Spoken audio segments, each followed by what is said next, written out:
नमस्कार, मैं हूं अमित और आप देख रहे हैं हरियाणा का रिपोर्टर और नरवाना का स्पेशल बुलेटिन शहरनामा। गत रात्रि सफीदों में चोरी की 2 बड़ी वारदातें हो गई, जिसमें चोर हजारों रुपए का सामान लेकर चंपत हो गए।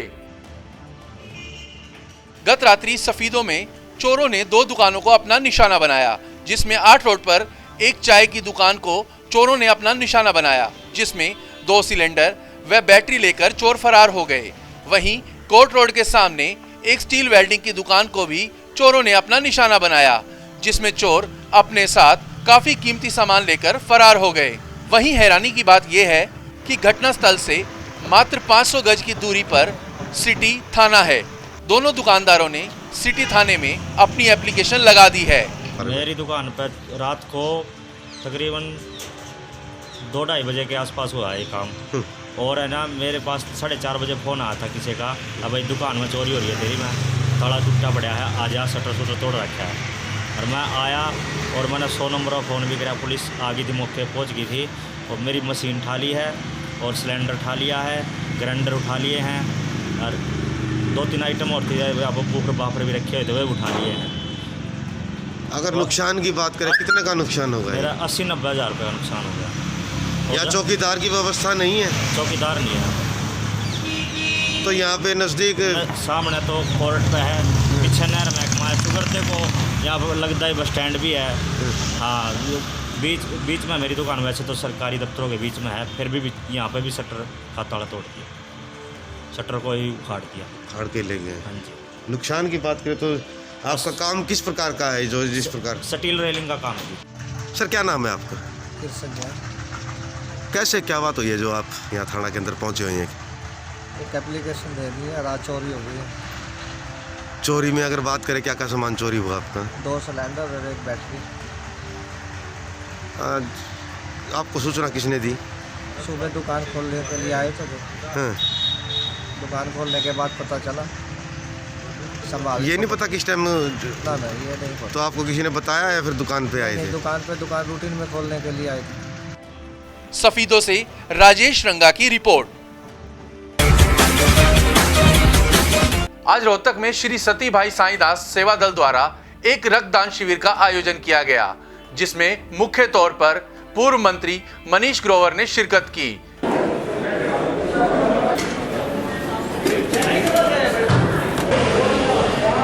हरियाणा के पूर्व मंत्री मनीष ग्रोवर ने कोरोना वैक्सीन लगवाने के लिए लोगों को आगे आने की अपील की।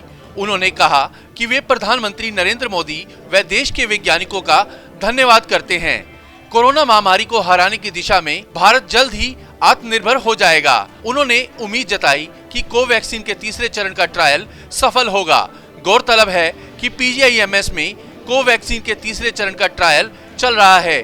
भारत बायोटेक व ICMR के सहयोग से यह वैक्सीन बनाई गई।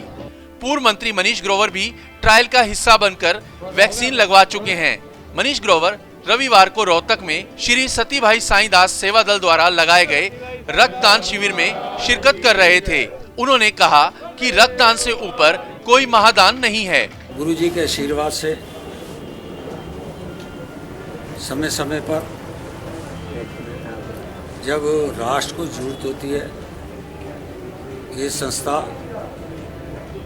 पूरे, बेशक वो गरीबों के हों, प्रवासियों के हों, PGI में कोरोना पेशेंट के लिए हों, सबके लिए भोजन की व्यवस्था, ब्लड की व्यवस्था, पानी की व्यवस्था समय समय पर ये संगठन करता रहता है। इसलिए गुरुजी की प्रेरणा से हम सब सेवक राष्ट्र के प्रति सेवा करना, जन सेवा, इससे बड़ा कोई सेवा आज हो नहीं सकती। यही आज थ्रोवर है, यही पूंजी है इस संस्था। अच्छा, कोरोना अभी वैक्सीन का ट्रायल चल रहा है, आप भी ट्रायल में शामिल हुए 3रे चरण के में, तो क्या कहना चाहिए? मैं विशेष तौर से देश के वैज्ञानिकों का आत्मनिर्भर भारत के अंदर कोरोना आत्म वैक्सीन जो भारत के वैज्ञानिकों ने बनाई और उसके विशेष रूप से डॉक्टरों का जो योगदान है, मैं उनको बहुत बहुत बधाई देता हूँ। अच्छा, आप खुद भी ट्रायल में शामिल हो तो किसी तरह के कोई साइड इफेक्ट? नहीं, मुझे आज 5 दिन हो गए, कोई दिक्कत नहीं है। उसी समय से समाज के बीच में चल रहा हूँ, बीच में काम कर रहा हूँ। तो लोगों से क्या अपील करना चाहेंगे? मेरी लोगों से अपील है कि वैक्सीन लगवाएं और कोरोना को। वहीं रक्तदाता बलदेव शर्मा व प्रशांत ने बताया, हाँ जी सर, काफ़ी बार आते हैं यहाँ ब्लड देने के लिए। लास्ट जब 6 मंथ पहले लगा था तब भी आए थे यहाँ। आज 35वीं बारी दिया है ब्लड यहाँ। दे के बहुत अच्छा लगता है कि हमारे द्वारा दिया गया ब्लड किसी और के काम आता है, उसकी जान बच सकती है। ब्लड मैंने पहली बार दिया है। मेरा भाई आर्मी में है जिसका नाम विकास शर्मा है। उन्होंने आज मेरे को पहली बार कही थी कि तू भी दे के देख, अच्छा लगता है।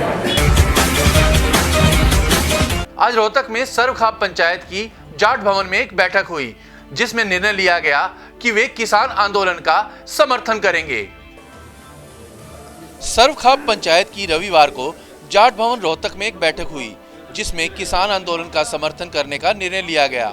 सोमवार से खाप पंचायत के प्रतिनिधि दिल्ली कूच करेंगे और केंद्र सरकार पर तीनों कृषि कानूनों को वापस लेने का दबाव बनाएंगे। खाप पंचायत की बैठक की अध्यक्षता 360 पालम खाप के प्रधान रामकरण सोलंकी ने की। बैठक में पशुधन विकास बोर्ड के चेयरमैन व चरखी दादरी के विधायक सोमवीर सागवान भी प्रमुख तौर पर शामिल हुए। हरियाणा की तमाम खापें यहाँ इकट्ठी हुई भाई हमारे सोलंकी साहब की अध्यक्षता में, और हमने ये फैसला लिया। मैं तो भाइयों को बताना चाहता हूँ, पहले खाप का प्रधान, पहले हमारा भाईचारा, उसके बाद राजनेता, वो सब ने निर्णय लिया कि जो किसान भाई जो आंदोलन कर रहे हैं पिछले कई दिनों से लगे हुए, तो तमाम खापों ने फैसला लिया कि हम कल अपनी खापों को इकट्ठा करके और दिल्ली की तरफ सब कुछ करें। किसान भाइयों के साथ हैं, तन से, मन से, धन से, जितना भी हमारे से सहयोग, किसी भी प्रकार की वो मदद चाहेंगे। और सरकार की तरफ से, सरकार को भी हम तमाम खापों की तरफ से ये कहेंगे, अपनी तरफ से दबाव लगा सकते हैं, या हमारी जायज़ बात है कि हमारे किसानों को हक मिलना चाहिए। समझते हुए आप सब ने सोचना चाहिए, हमने भी सोचना चाहिए कि आज का जो ये संगठन के ऊपर जैसे आपने कहा मुकदमे हैं, ये है, वो है, हम इन सब के लिए कहते हैं कि किसान पे मुकदमा नहीं बनना चाहिए। और जो हमसे दिल्ली के बॉर्डरों पे हम कल से जो आज हमारे महेंद्र सिंह नांदल जो आज के प्रधान हैं और हम संयोजक हैं, हम इसका ज़रूर एक बात का विचार करेंगे कि जहाँ भी बॉर्डरों पर लोग परेशान हैं उनके पास जा जाके और उनसे देखेंगे कहीं जगह होगी तो उनको जगह भी बैठने के लिए। लेकिन हम उनको एक बात कहेंगे, और आज भी हमने पंचायत में एक बात कही है कि हम जितना भी शांति बनाए रखेंगे उस शांति से हमारा सबसे बड़ा मंत्र शांति का है। ज़्यादा खापें आई हैं, अनुमान के तौर पर हमने 30 खापों का यहाँ अनुमान लगा है। 30 से ज़्यादा खापें आज यहाँ पर उपस्थित हैं और सभी ने इस मीटिंग का जो उद्देश्य था उसका स्वागत किया है, और सभी खाप इस मीटिंग के बुलाने के उद्देश्य के साथ सब ने जो है ये तय किया है कि अपने अपने खाप के स्तर पर इसकी तैयारियां करेंगे, इस किसान आंदोलन को इसमें शामिल होंगे। हरियाणा की है, हरियाणा की खापें, दिल्ली की भी खापें, दिल्ली की खापें। तो क्या फैसला किस तरह से? हमारा आज का फैसला है कि हम किसानों के आंदोलन का समर्थन करते हैं, सरकार से अनुरोध करते हैं कि वो किसानों की जायज़ मांगे, जो किसानों की मांगों को माने और जल्दी से जल्दी इस समस्या का समाधान करें। तो कौन कौन सी खापें मीटिंग में शामिल हैं? आज हमारे यहाँ में एक एक गांव जैसे 360 के जो रामगढ़ सोलंकी जी हैं, इसमें नांदल खाप, हुड्डा खाप, मलिक खाप, सांगवान खाप, दैया खाप, एलावत खाप, भाई नाम इतने याद नहीं आ रहे, सारे बैठे। हरियाणा में प्रतिभा की कोई कमी नहीं है। ऐसे ही एक उभरते हुए कलाकार नरवाना निवासी प्रदीप शर्मा से हमारे संवाददाता नवीन ने विशेष बातचीत की।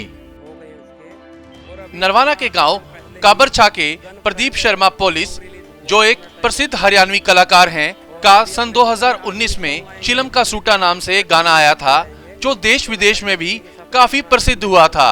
अब उनका एक और नया गाना आया है जिसका नाम है गन फ्रेंड। उन्होंने हमारे संवाददाता से विशेष बातचीत की। हरियाणा का रिपोर्टर में आप स्वागत है। आज हम हरियाणवी सिंगर पीएस पॉलिश के पास पहुंचे हैं, जिन्होंने पूरे भारत के अंदर 12 जुलाई 2019 के अंदर पूरा तहलका मचाया था और पूरे भारत के अंदर एक ऐसा गाना रिलीज़ किया था जिसको लेकर हर गली, हर बच्चे और हर बूढ़े के जुबान पर एक ही गाना दिखता था कि चिलम का सुट्टा। तो ये हमारे साथ कलाकार है, देखते हैं ये गांव नरवाना के काबरसा से है और इनसे थोड़ी सी बात लेते हैं। तो हमने इससे रिक्वेस्ट की थी कि हमें भी थोड़ी सी व्यूज़ दीजिए, थोड़ा सा इंटरव्यू दीजिए, तो आज आए हैं ये हमारे लिए स्पेशल, तो इनसे बात करते हैं। सर नमस्कार, हरियाणा का रिपोर्टर में आपका स्वागत है सर। नमस्कार सर। सर जो आपका चिलम का सुट्टा जो गाना सॉन्ग आया था आपका, पूरे भारत के अंदर पूरा फेमस हुआ था, तो अब आपने मतलब कौन सा सॉन्ग रिलीज करने वाले हो अभी थोड़े दिन में? अभी अपना पहले तो चिलम का सुट्टा आया था, मैं पूरी पब्लिक का धन्यवाद करना चाहता हूँ कि 1 करोड़ व्यूज हो गए हैं उसके। और अभी अपना 2 दिन पहले ही गन फ्रेंड सॉन्ग रिलीज हुआ सोनाटेक कंपनी पे। अच्छा। और अभी अपने जितने आगे भी सॉन्ग आएंगे, जितने भी आएंगे सोनाटेक म्यूजिक पे ही आएंगे। सोनाटेक कंपनी के साथ में अपना एग्रीमेंट 2 साल का हो चुका है। अच्छा। जितने भी सॉन्ग आएंगे सोनाटेक पे आएंगे। अभी 2 दिन पहले गन फ्रेंड सॉन्ग आया अपना। तो इस भाई का एक तो और खुशी की बात है कि जो सोनाटेक कंपनी है, पूरी फेमस कंपनी है, उन्होंने इनके साथ एग्रीमेंट किया है और हमारे इस तरफ से इनको बधाई देते हैं जिस प्रकार से सोनाटेक कंपनी ने इनके साथ एग्रीमेंट किया है। और जो चिलम का सुट्टा गाना सॉन्ग था पूरा फेमस हुआ था और इस भाई ने जो गाया था पूरे वर्ल्ड के अंदर, पूरे भारत के अंदर फेमस हुआ था। और अब जो गाना सॉन्ग आने वाला है वो कौन सा गाना है भाई? अभी जो अपना सॉन्ग आएगा वो सोनाटेक कंपनी पे गन फ्रेंड के नाम से सॉन्ग आएगा। अभी उसका ऑडियो सॉन्ग रिलीज कर दिया गया और उसका वीडियो आएगा अभी। तो कब मतलब लगभग अंदाजा कब तक आ सकता है? अभी ऑडियो तो उसका रिलीज कर दिया गया 2 दिन पहले और वीडियो उसका लगभग 15 दिन बाद वीडियो आ जाएगा उसका। अच्छा। बहुत ही अच्छी क्वालिटी का वीडियो आएगा। लगभग 20 से 25 दिन, मतलब 15 दिन बोले ना, तो 20 से 25 दिन लग सकते हैं तो उस सॉन्ग को आने में। और बहुत अच्छी बात है हमारे नरवाना के लिए, आसपास के गांव के लिए, जिस प्रकार से इस भाई ने जो अचीवमेंट प्राप्त की है और पूरे वर्ल्ड के अंदर, पूरे भारत के अंदर अपना नाम कमाया है। एक गाना जो पूरे भारत के अंदर, पूरे वर्ल्ड के अंदर फेमस हुआ था, चिलम का सुट्टा, और बहुत फेमस हुआ था। हर जो शादी होती थी उसमें ये ज़रूर गाना बजता था कि चिलम का सुट्टा। तो इसका बहुत बहुत धन्यवाद करते हैं और इसकी जिस प्रकार से जो तारीफ़ की जाए वो भी कम है, क्योंकि हमारे जो हरियाणा के जो कलाकार होते हैं वो उभर कर इतनी जल्दी आते हैं कि उनका पता नहीं चलता। लेकिन ये जो कलाकार है इन्होंने मेहनत की और मेहनत से आगे बढ़े हैं। और जो चिलम का सुट्टा आया था वो भी एक बड़ी मेहनत करके आगे निकले हैं। तो आज जो ये अब नया गाना रिलीज़ करने वाले हैं वो 20 से 25 दिन के बाद आएगा। और सभी भाइयों से निवेदन है कि जो भाई पीएस पॉलिश है इसका पूरा पूरा सपोर्ट करें, क्योंकि अगर आपका सपोर्ट होगा तभी हम आगे बढ़ेंगे और आपके बिना हम आगे नहीं बढ़ सकते। आपका सपोर्ट ज़रूरी है। हमारे जो पीएस भाई को सपोर्ट करते रहिए। धन्यवाद। वंदे मातरम। जय हिंद, जय भारत। नरवाना में भारत विकास परिषद द्वारा एक सस्ती टेस्टिंग लैब शुरू की गई है। इसका मुख्य उद्देश्य गरीब लोगों को सस्ते में टेस्ट उपलब्ध करवाना है। नरवाना के टैक्सी स्टैंड के पास भारत विकास परिषद शाखा नरवाना के द्वारा एक टेस्टिंग लैब खोली गई है, जिसमें नाम मात्र की फीस में किसी भी बीमारी का टेस्ट होगा।